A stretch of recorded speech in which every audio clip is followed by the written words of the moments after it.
Hey guys, I'm Karyn, and if you're new to our channel, my husband Dan and I are working our way towards becoming as self-sufficient as we possibly can. So if that type of thing interests you, go ahead and hit that subscribe button and stay around with us because we have a lot of information to share with you regarding becoming more self-sufficient. I've gotten a couple questions on how my garden has survived the heat wave. If you saw the heat wave video, that was a couple of weeks ago, and honestly, I gotta say, like the heat wave just has broken in the last half a week or so.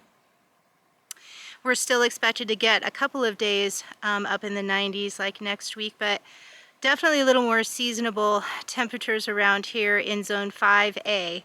So let's go ahead and take a look at the garden and see what we've got going on from the heat wave. Some is good. Well, a lot of it's good. Some of it not so good. If you're new here, this is our little raised bed garden where we're trying a lot of different type methods on growing things, trying to figure out what works best for us. So we're doing a lot of heavy hay mulch this year, trying out some Ruth Stout type methods. Last year we tried some square foot gardening, learning a lot of lessons as we go on these different journeys. So first up here is some of the beefsteak tomatoes that I did winter sowing with. If you haven't seen that video about what winter sowing is, I will link to it up top and down below. But one of the things that I have this year that I didn't have last year, I really hate these wire cages, and so I'm trying a different type of cage type setup with my, and these are indeterminate, so they're just going to keep going and getting taller, but this is the new cages that I'm trying out this year. You see it's just 3 poles, and then you have these supports. And these supports are movable and adjustable, so as the plant grows, you can continue to raise it up and place them where they're needed. So I have about 8 of those that I'm trying out this year, and if they work out really well, then I will probably end up getting some more. But those are my new cages. Let's take a look at the carrots. If you remember, I was extremely worried about the carrots because they had just barely come up when the heat wave hit. And I was really concerned that I was going to lose the little seedlings. I had put a kind of a shade netting over them to help block some of the intense sun. But you notice a couple of things here. I will link to the video where I planted the carrots. I planted them, I put the seeds in some sand to help distribute them, but I think I put a little too much sand in the row because obviously I have way too many carrots there and there, and I'm going to thin those down. And then this poor little row, not sure what happened. I think something might have ate some of them off, but there are some big holes there in that row. And what I'm going to attempt to do is transplant some of these carrots to fill in that row. Now I've read that it's about a 50-50 chance of survival when you do that, but I have a pencil, and all I'm going to do is stick that way down in the ground, and then I'm going to take one of the long carrot roots, put it way down in that hole, and gently press the dirt around it, and hopefully that will help my survival rate. So these are my carrots. I'm really happy that they're doing good. If you remember, I had trouble germinating carrots, and this year with watering them and covering them with hay has worked really well. On to this little bed here. This is my early girl tomato. It needs some pruning, so I'll be doing that soon because we have a lot of, we actually have a few tomatoes coming on, and we have lots of blooms, and it seemed to take the heat wave pretty well, so I'm happy about that. But we have a lot of suckers on here For example, if you look here, there's a sucker growing, and there's lots of unneeded branches toward the bottom. We want our tomato plant to work on making fruit and not on keeping up with all those branches. So we'll have to come out here and take a look at pruning that one. This is the Cherokee Purple. It leaves curled up, and I'm not sure what's going on with it, but it did start growing. It's getting taller, so it has a couple of blooms on there, if you can see. A couple of blooms, and so I'm just going to let it go and see if we end up getting at least a couple of tomatoes off of that Cherokee Purple. Now let's go over here. This is a sad, sorry mess. So what happened was we got some days of extremely high wind, and not just high wind gusts, but sustained high winds, and it knocked over a lot of my onions. And then I tried to put a sheet over my onions on these poles right here. When we were going to get the first extremely hot day, like over 100, and the wind was so bad that it ended up snapping the sheet off of some of them and ended up laying on my onions. So I have no idea. These onions are still alive and look good other than laying over. So I'm just going to keep watering them. We'll just keep the water train rolling, and we'll see how much we get out of it. There's a lot of purslane in there, and I want to give a shout out to our friend April, because she gave Dan some recipes for purslane, different things you can do with purslane from her mom. So I'm really excited to try some of those because we have plenty of purslane. So shout out to April. Thanks, April. Now, as far as the cucumbers are going, I would say that's a big success so far. I've also been able to train them somewhat to come up on to the panel so far. So they will be traveling up the panel and hopefully over the arch, and then down here on the other side, there's some more that are looking good. So happy about that. Also in this bed, we have beets that I'm actually kind of surprised about, because they were so tiny when the heat wave hit. And I thought for sure that between watering the little roots that were kind of barely in the ground and the heat wave that they were going to be toast. But we do have some beets. So Dan's going to be really happy about that, because he's the beet eater in the family. On the other side over there, you see the green beans. Those are the Blue Lake green beans that I planted. You can see that they are now trellising up, and looks like we're also going to have some good luck with green beans. You know, I just feel like everything is late this year. I don't know if you guys are feeling that way too, but here in Zone 5A, I feel like my whole garden is late this year. Like I should be almost having some cucumbers by now, and I don't. The green beans should really be, I feel like, much taller than that. But hopefully we will be able to get a lot of harvest before any kind of frost hits or any kind of colder weather. So let's take a look at these tomatoes. These are the Delicious variety tomatoes, and we need to get out here and prune these as well. I've kind of been pruning these a little bit every now and then when I'm out to take off those bottom branches, but now we do need to start pruning them because they are getting a little bushier and taller.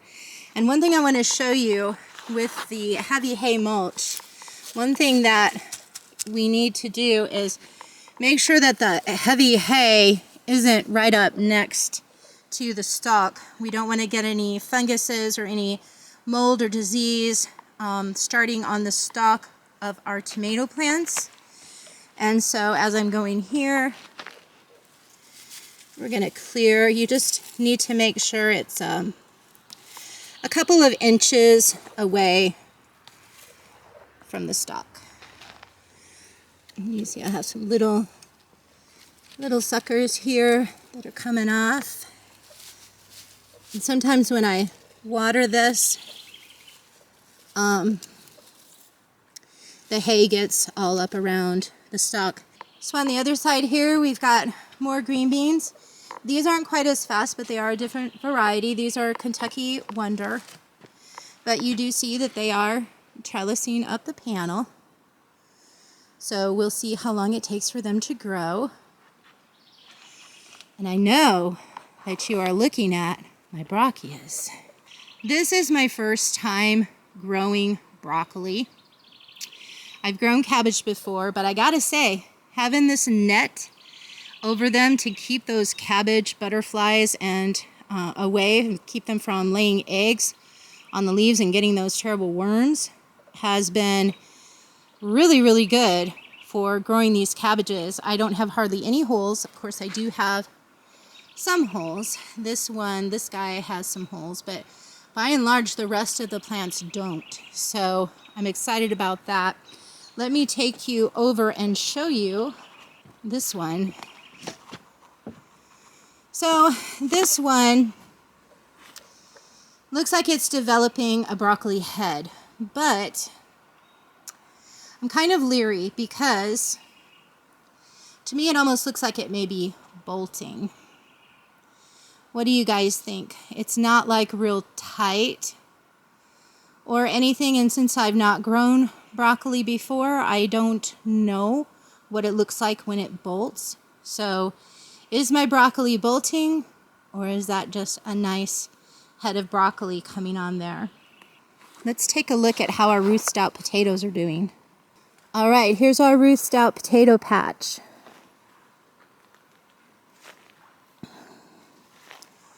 It is looking really good despite the heat wave. And if you remember, I said I wasn't going to water it unless there was an extreme heat wave. And I only watered it one time. And it wasn't a deep water. So it's looking pretty darn good for not really getting much, if any, water. And now over to the rhubarb. The rhubarb is kind of at the end of its season for us. It did a lot better than last year, but I'm just gonna go ahead and let these guys grow now. I'm not going to pick any more off of it. The stalks that are left are so small that it really isn't worth picking it anyway. And ooh, I see some big old weeds down there that need to be mown off or pulled or something. Now I'm going to take you up and show you how the pumpkin hill and the watermelon hill are doing that we planted, and stupidly planted it right before the heat wave, even though we knew the heat wave was coming. So let's take a look at how that's doing. Check out the elderberry as you go by.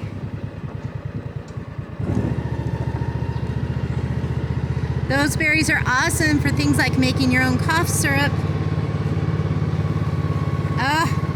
It smells wonderful.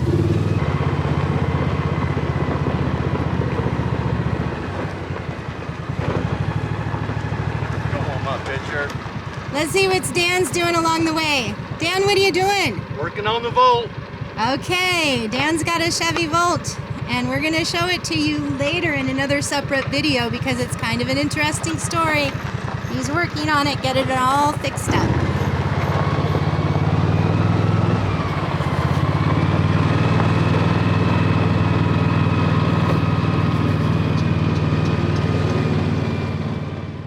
So one new development out here that you can see is we got a whole buttload of hay, I guess you'd call it. Shout out to Raleigh, another good friend of ours. Had this hay in a barn and just gave it to us. Donated it to our little projects. So thank you, Raleigh. Now we are right by the pumpkin hill. Ooh, looks like we need some water out here. It's a good thing that I brought some with me, but All of our pumpkins came up, and so what I'm going to actually do is over there, I'm going to make another hill this weekend, and we're going to transplant some of these pumpkins because these are too many pumpkins for one hill. They're too closer together. We want them to grow nice and big. We don't want them to be competing with each other. I'll give these a good water. Hopefully they'll come back really well. Some of them look a little wilted. We did have an animal kind of dig in the center of that. Hopefully that won't happen again. So those are the pumpkins. And now we'll go over here and take a look at the watermelons, which I'm honestly not too hopeful about the watermelons. They didn't come up well. I think the heat wave kind of got them. But I do see a couple that are just kind of barely coming up. Let's take a look. So here's the watermelon hill, and you can see there's something growing right there. But by and large, we're not looking too good with the watermelon. Plus an animal did get in there, dig around. So I feel like if we do this again, we need to put some fencing around the hills to start out with to let them get established. But I'll go ahead and water this hill just in case. And we'll see what happens. Just to the right of the watermelon hill, we have our favorite mulberry tree, and it is loaded. So this weekend we're going to be making some mulberry jelly, and I'll show you how I do that, but you can see the branches are just heavy with berries. So up here at the house, I've got a couple of tomatoes in containers. I've got Juliet tomato. You can see there's some tomatoes coming. These guys have done pretty good, even though they were really whipped by sustained wind to begin with. But there's the Juliet tomato. And then over here is two baby boomer cherry tomatoes.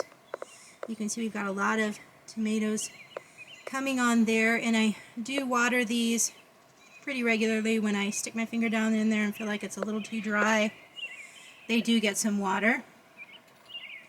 But now let me show you what happened to my salad garden.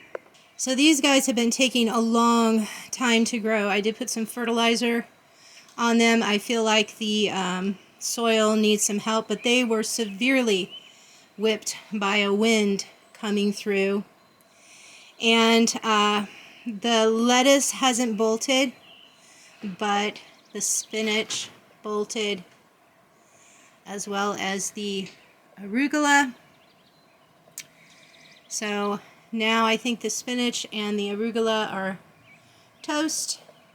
But we'll still have a little bit of lettuce, and what I'll probably do is either try again more towards the fall when it's starting to get cooler out, amend the soil, and maybe try again, or else just wait till next spring and try. So that is how the garden survived the heat wave. Will there be another heat wave? Probably. I hope you guys are doing great, and if you haven't hit that subscribe button, go ahead and hit it. And we'll see you when we make that mulberry jelly.